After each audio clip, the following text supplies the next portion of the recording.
Saudara-saudari, Injil kita pada hari ini diambil dari Injil Markus bab 10 ayat 46 sampai 52. Pada suatu hari Yesus dan murid-muridnya tiba di Yeriko.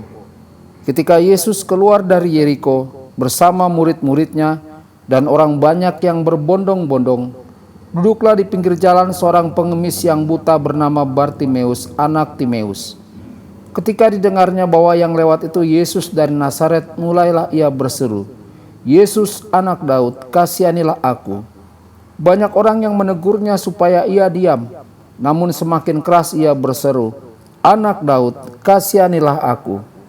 Maka Yesus berhenti dan berkata, "Panggillah dia." Mereka memanggil si buta itu dan berkata kepadanya, "Kuatkanlah hatimu, berdirilah, ia memanggil engkau." Orang buta itu lalu menanggalkan jubahnya. Ia segera pergi dan mendapatkan Yesus. Yesus bertanya kepadanya, "Apa yang kau kehendaki kuperbuat bagimu?" Orang buta itu menjawab, "Rabuni, semoga aku dapat melihat."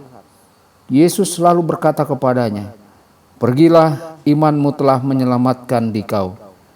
Pada saat itu juga melihatlah ia, lalu ia mengikuti Yesus dalam perjalanannya. Demikianlah sabda Tuhan, terpujilah Kristus.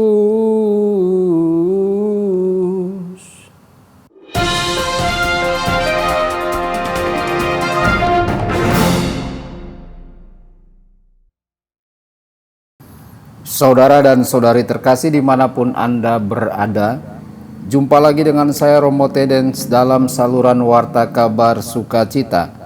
Semoga Anda semua dimanapun berada senantiasa dalam keadaan sehat dan bahagia.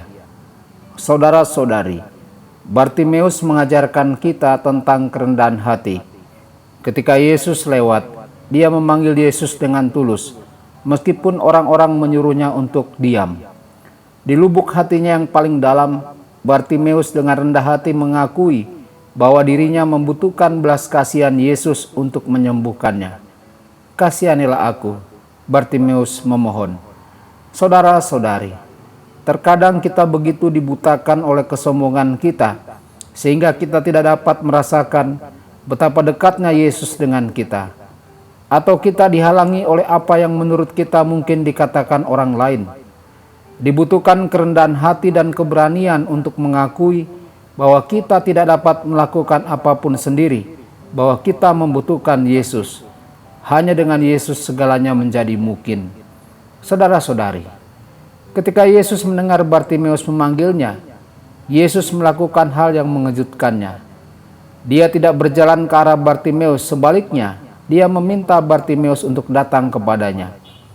Dengan melakukan itu, Yesus melibatkan orang banyak yang memberitahu Bartimeus, "Tabahlah, bangunlah." Yesus selalu ingin kita bekerja sama dengannya. Ketika kita melakukan bagian kita, apapun yang diilhami oleh Roh Kudus melalui pemberian kita, kita membiarkan Yesus menyembuhkan dan memulihkan orang-orang di sekitar kita seperti dia menyembuhkan Bartimeus.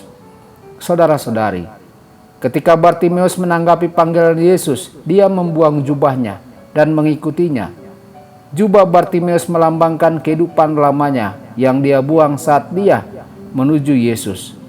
Apakah kita siap untuk mengesampingkan masa lalu kita, dosa kita dan kegelapan kita, dan apapun yang membutakan kita terhadap kasih Yesus? Yesus memanggil kita untuk menyerahkan kehancuran kita dan datang kepadanya, sumber hiburan, penyembuhan, kedamaian, dan harapan dalam hidup kita. Tuhan Yesus memberkati dan menyertai Anda semua. Sabda Allah adalah kebenaran.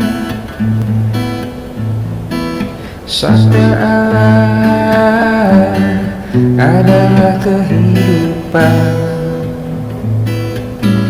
Mari kita mencintainya, mari kita menghayatinya. Ya Tuhan yang ku muliakan, sabdamu angkat resahku.